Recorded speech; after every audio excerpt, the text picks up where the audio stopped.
Are you standing at the crossroad between freelancing and full-time work, unsure which is the best one for you? In this video, I'll give you the pros and cons of both, so you can make the right choice for your specific situation. So, getting into full-time work requires a rigorous interview process. Obviously, the interview process depends on the job, but even for any kind of full-time job, there's a process where others are interviewing for the same positions. You need to have your CV, you need to have your cover letter, you need to go to an office or have an online interview meeting. And the thing is that during these interviews, you're not just showcasing your talent and past experience, you're also speaking about your cultural fit, your ability to work as a team, communication skills, and everything else that makes the corporate lifestyle possible. Standing out when you are amongst other people interviewing for the exact same position isn't always easy. Compared to freelancing, this is much tougher. With freelancing, in a way, it's easier to get the job. You need to reach out to people, or people will reach out to you, which is an even better situation. And you need to show them that you can help them. The roles aren't always clear-cut, and this is a good thing for freelancers. On the negative side, it means that there is some instability. Clients that have specific requirements might not have these requirements for a longer period of time. Whereas with full-time work, generally the scope of work doesn't really change that much. If you are hired to do X, Y, and Z, generally these are the things that you will be doing over time. The benefits of full-time work are also there. They can't really be disputed. You get the salary at the end of the month, you get the retirement plans, and anything else that might be included within the contract that you might sign. With freelancing, there isn't that. There's no job stability in the sense that there's no paycheck at the end of the month, there's no health insurance, there's no retirement plan. So why would someone want to go down this route? So let's speak about flexibility versus stability when it comes to full-time jobs versus freelancing. It's tough to argue that being a freelancer is tough to beat in terms of flexibility. With my laptop, I can work from anywhere, I can work on my own time, and as long as the client gets the deliverable, the client will be happy. I don't have to go to an office, I don't have to necessarily attend meetings, though they might come up, but there's a lot more flexibility when it comes to freelancing in that regards. For me personally, I love the ability to work from home in the morning and then take my laptop and go out and do some more work from different coffee shops. It's something that I enjoy. It's something that I feel gives me the incentive to work even more. Because if I had to work from one place for an extended period of time, for an extended period of hours every single day, I don't think I would be as productive as I can with this type of freedom. At the same time, I think it's also not for everyone. You need to be on top of things, you need to be responsible and get the work done when you say it will be done. For some people, this is difficult. They find it hard to sit down, focus, and get the job done unless there is someone on top of them. For me, I never had that problem. As a person, I'm pretty organized, on top of things, and I love the ability to focus for an extended period of time because I know that there's a payoff coming afterwards. At the same time, if you're after predictable work schedule, a full-time job might be better when you're going to clock in, when you're going to clock out. Once that time passes, anything that happens is generally not your problem. With freelancing, you might end up working more than you do in a full-time job.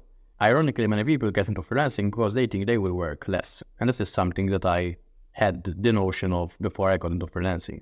But in reality, I ended up, and sometimes still do, work longer hours than a normal full-time job.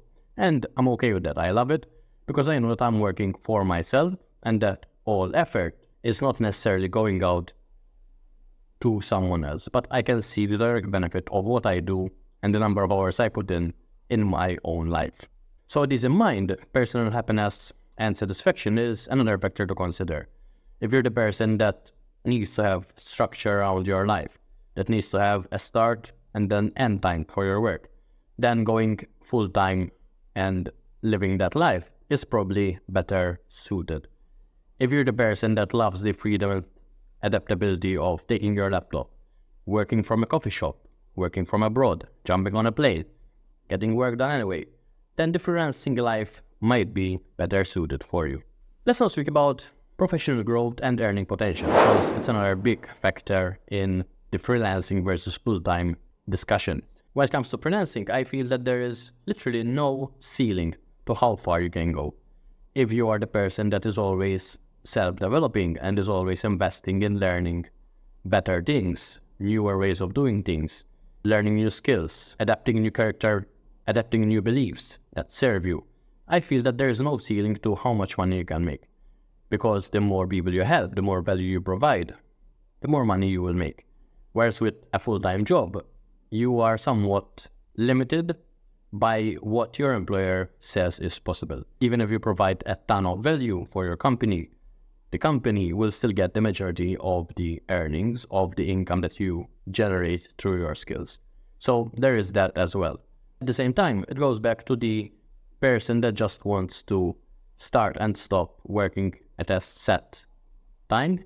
And if that's the case, then this is probably not something that should bother you, because you can still earn a lot of money without the headaches of freelancing and of being your own business.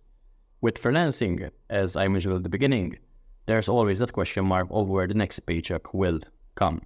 It's something that, for me personally, has gotten less severe in my head, but it's always a question that is there. At the same time, I also know that if I invest time and money and resources into leveling up my skills, that will also be reflected in the amount of money that I make. So there's a direct correlation between the two. So when it comes to career advancements in full-time jobs, there's also a much clearer path. In certain jobs, there is a clear roadmap where someone starts off at a certain stage. After a few years, they go to the next stage, etc. With freelancing, there isn't that. And again, it comes down to the skills that you develop. If you start off as a freelance writer and then you learn SEO, you're inherently more valuable to your clients. If on top of that you learn copywriting, so you're also able to sell products through your words, again, you just promoted yourself. You're more valuable. If after that you learn marketing and you learn how to run ads, you're now able to make a train, because you're able to get people to a website and you're able to sell them stuff. If you're able to then develop products, you're adding another level on top of that. So again, you've promoted yourself. You're only limited by your own beliefs, character traits, and skills. And those are the two things you need to focus on as a freelancer. With a full-time job, things are, again, more structured. But they're also limited. If you believe that you should be at a higher level, but your employer doesn't agree, then you're basically screwed. You need to either convince your employer or you need to find a new opportunity. With freelancing, in a way, you're writing your own path. You're creating your own career roadmap based on what works best for you. By now, you should have a better idea of whether the freelancing path or the full-time path is better suited for you, depending on your goals, what you want to achieve, depending on your goals, your skills, and how much time you want to invest in your professional career. This will give you the ultimate control over your life, both personal and professional, because ultimately what you do and how you work dictates other areas of your life as well.